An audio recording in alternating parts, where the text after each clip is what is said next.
Hello, welcome to my first YouTube video. I was gonna start my first video with an old school what's in my bag video, but I thought I would start by letting you get to know me. I am 60 years old. I'm a widow, so I'm single. I live alone with the exception of my pet fish. I'm obsessed with the color lavender. I have a daughter in her 30s and 3 adult stepsons. Here is the main thing to know about me.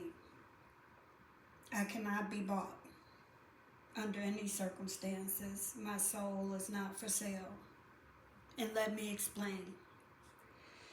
Let me explain how 2 of my adult sons, stepsons, tried to extort money from me and eventually caused me to lose my home.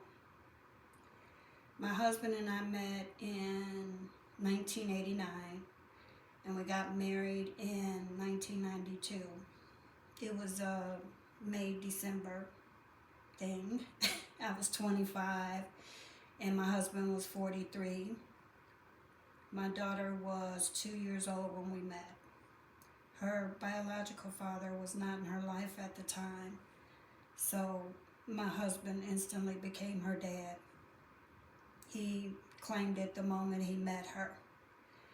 He had 2 adult sons from a long-term marriage and 1 son who was 5 years old from an affair. The 2 adult sons never really accepted their dad's new marriage. They never accepted his newly acquired daughter or their half-brother from their father's affair. I accepted the young son in our life, and he was very active in our life. He spent the summers with us, holidays, vacations, you name it, etc. So he and my daughter grew up together as brother and sister, and they still to this day have a deep love for each other. The 2 adult sons were never around them growing up.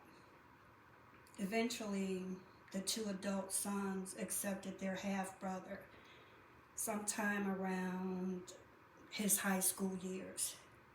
And then a few years after that, they finally accepted my daughter as their sister. And we all got along okay for the most part. Other drama happened in those years, but that's another story for another time. So fast forward to 2016. My husband is now retired. He's on a fixed income. I'm in my 50s and still working. We moved to Florida, build a home, and we're going to live a slow life.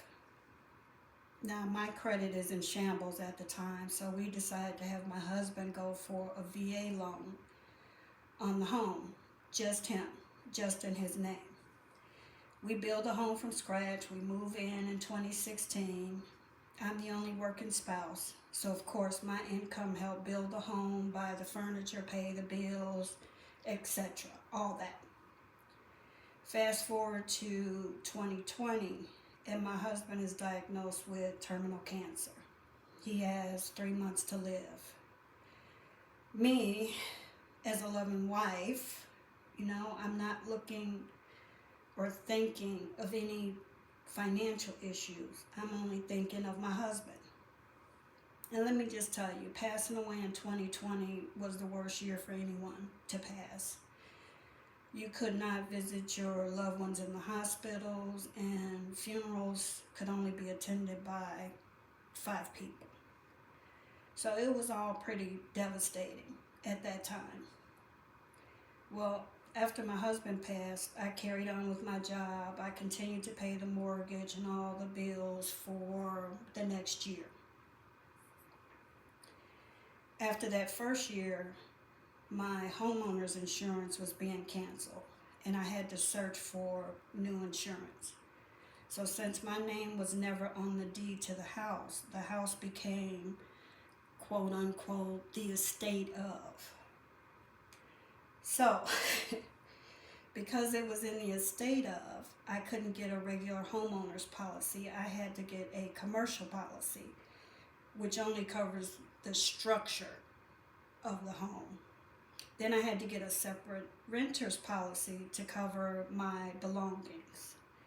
So the cost went from a homeowner's policy that was about $1,300 to a commercial policy that was about $3,000.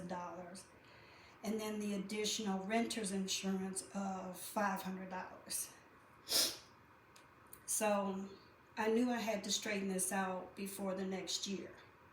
So I contacted an attorney to see what I needed to do, and he said I had to have the 3 sons sign off on the house so that I could get the title free and clear in my name. Now my daughter was not included in this because she was never adopted. For some reason I thought this was going to go okay. I don't know why I thought that, but yes, I did. Of course, the youngest son, who grew up with us and my daughter, he was completely on board. He said absolutely immediately. He was, yes, I'll sign whatever you need me to sign. The other 2 sons went completely silent. So eventually I learned their plan was to take my home from me. They literally wanted to kick me out of my home that I've paid for from day one, and that I paid for by myself the following year after my husband passed. And they found out that that's not allowed in Florida.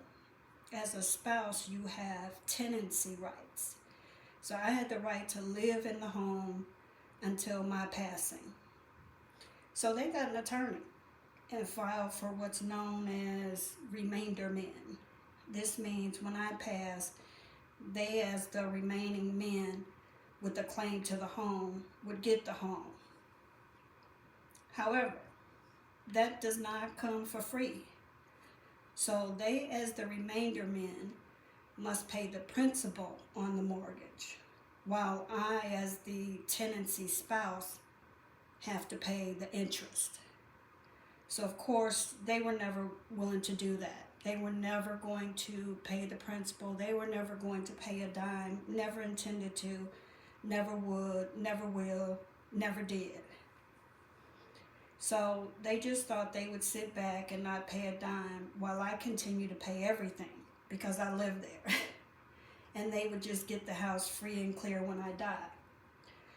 Or they thought I would sell the house, and then they would get whatever portion of the sale was coming to them. And this is where I made my stand, because I was not going to pay another dime on that house, and I was not going to sell it either. I decided I would let them foreclose on the house. So at this time, my daughter and my stepson were really disappointed in me. They thought, surely I would want to get some money out of the home, whatever the amount. Just sell it, get whatever you can out of it, give them whatever they have coming so that you don't walk away with nothing. I was not willing to give them a dime for something they had nothing to do with, even if it meant I also had to walk away with nothing. My soul is not for sale. My integrity is not for sale. So I walked away from the home I built from the ground with nothing. So I say that to say this. My YouTube channel will not be for sale either.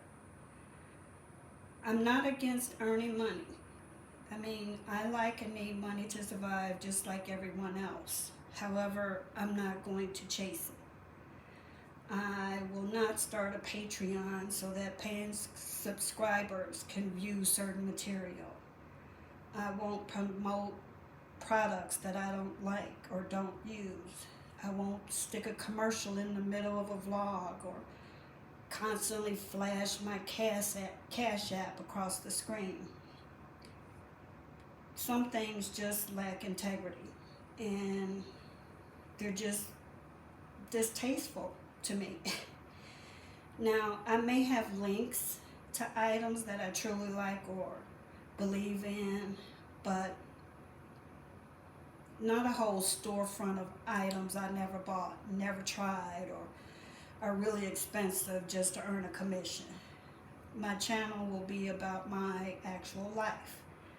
I'll show my tiny studio apartment. I'll show my furniture, my appliances, my, home goods, my hobbies, my DIYs, my shopping at thrift stores, my cash stuffing envelopes, some of my routines, that sort of thing. It'll be an ordinary life, nothing exceptional. Just me. Not trying to sell you anything because I am not for sale. So I never have been, and I'm not going to start at 60 years old. I'm fine with earning whatever few dollars I earn from views. And since I'm new to YouTube, I'm not even sure how much that is. But whatever it is will be enough for me. I hope my filming skills get better with time. I hope you enjoy what I bring to the table, which is always going to be my authentic self. I haven't decided whether I'm going to show my face or not, and that's just for privacy reasons, but for now I will not. I know I skipped past a lot in my story, and if you have any questions, just let me know and I'll address them in a future video. And of course, stay tuned for the what's in my bag video, because I'm the type that carries everything and you may get some good ideas. Anyway, thanks for your time and have a blessed day.